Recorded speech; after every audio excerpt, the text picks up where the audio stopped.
Welcome to Raw History. Here we cut through romanticization and speculation to show you the unfiltered reality of human history. Christmas Eve, 1372. A family in rural Wales gathered around their hearth, watching flames dance across the Yule log they'd carefully selected days earlier. This was not merely festive tradition. Their survival depended on reading the signs. Tomorrow began the 12 days of Christmas, and according to centuries of folk belief, each day would reveal the character of 1 month in the coming year. Weather patterns, dreams, even the behavior of animals during these 12 days offered glimpses into the future.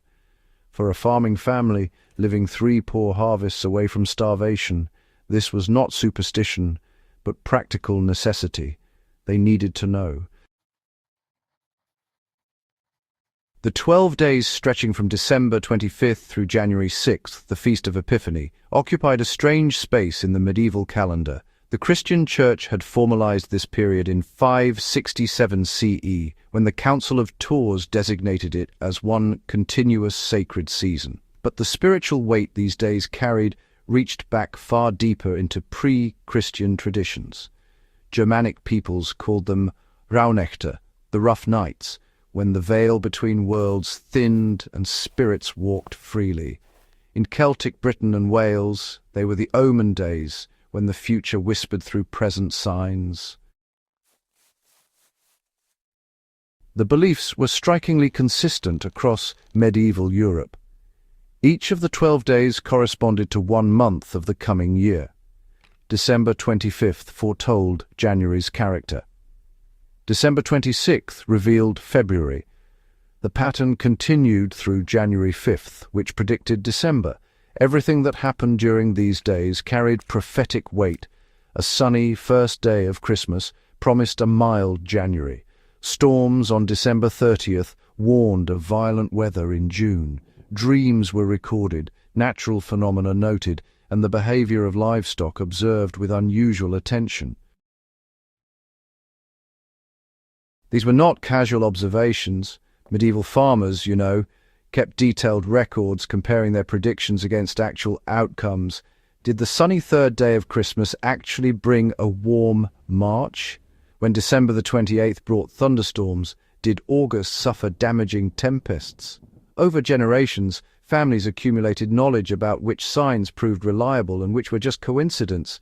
This was pattern recognition, really operating at the limits of pre-scientific understanding, an attempt to impose order on the chaos of weather and fate. Alongside these folk practices, medieval scholars pursued what they considered legitimate meteorological science. This was not the crude superstition modern readers might assume, honestly. Beginning in the 9th century, Islamic and later Christian astronomers developed astrometeorological forecasting, a sophisticated system based on planetary movements and atmospheric observations. They believed celestial bodies influenced earthly weather through measurable, predictable mechanisms. John of Eschenden, working in 14th century England, gained fame for his weather prognostications. In 1348, he claimed to have predicted the arrival of plague 3 years earlier by reading planetary alignments. His ongoing forecasts of cold, wet conditions causing floods and famines through the 1370s were considered remarkably accurate by contemporaries. John of Saxony at the University of Paris created influential almanacs in the mid-1300s, providing pre-calculated planetary positions that other scholars used for weather prediction. These men were not charlatans, but respected academics applying the scientific framework of their time. By the 15th century, with the arrival of printing presses, weather almanacs flooded Europe. The expensive editions offered daily weather forecasts for the entire coming year, using language that sounds, startlingly modern.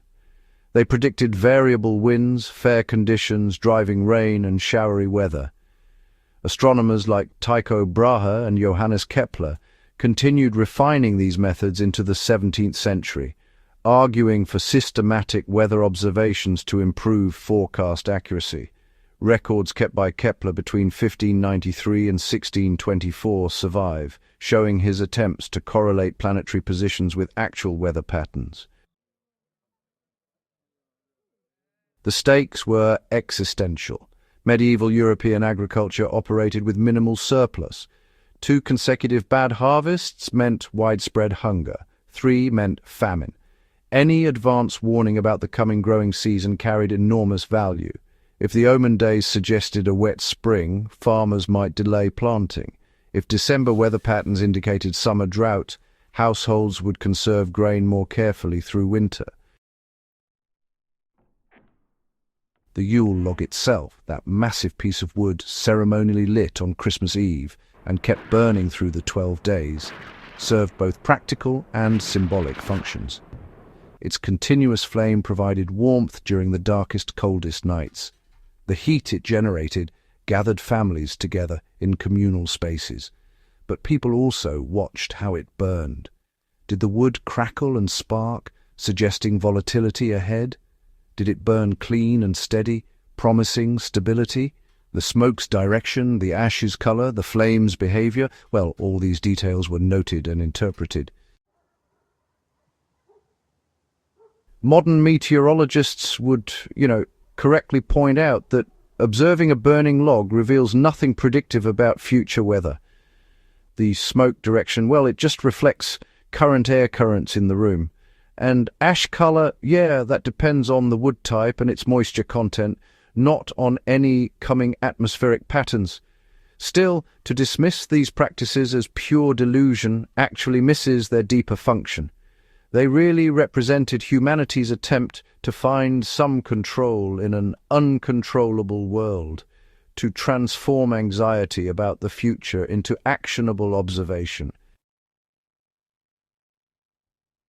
What makes the medieval period so fascinating is, honestly, how these two systems coexisted. Educated clerics might consult elaborate astronomical tables to forecast the year's weather, while at the same time observing folk traditions during the 12 days.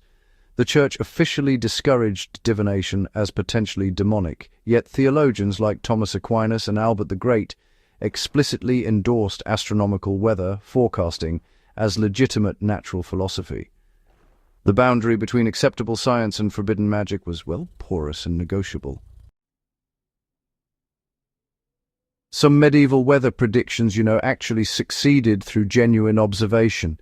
Experienced farmers noticed that certain cloud formations often preceded storms, that animal behavior changed before weather shifts, and that atmospheric pressure could affect how smoke rose. Over centuries, folk wisdom accumulated, containing real meteorological insight, though it was often buried among genuine superstition. The challenge then, as now, was really separating signal from noise. The Omen Days tradition, interestingly, persisted into the modern era, evolving but never fully disappearing.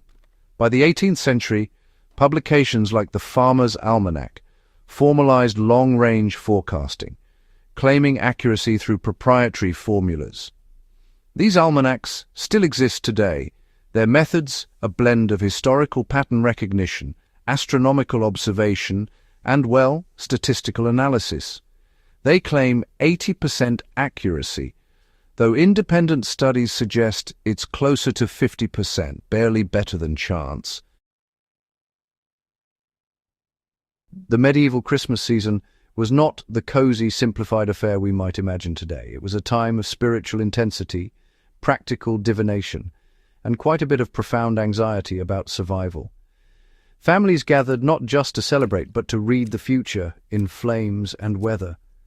Whether those readings held truth or merely comfort, they shaped decisions that determined whether households would prosper or perish in the coming year. The flickering Yule log illuminated more than just the room. It cast light forward into an unknowable future that medieval people desperately tried to comprehend.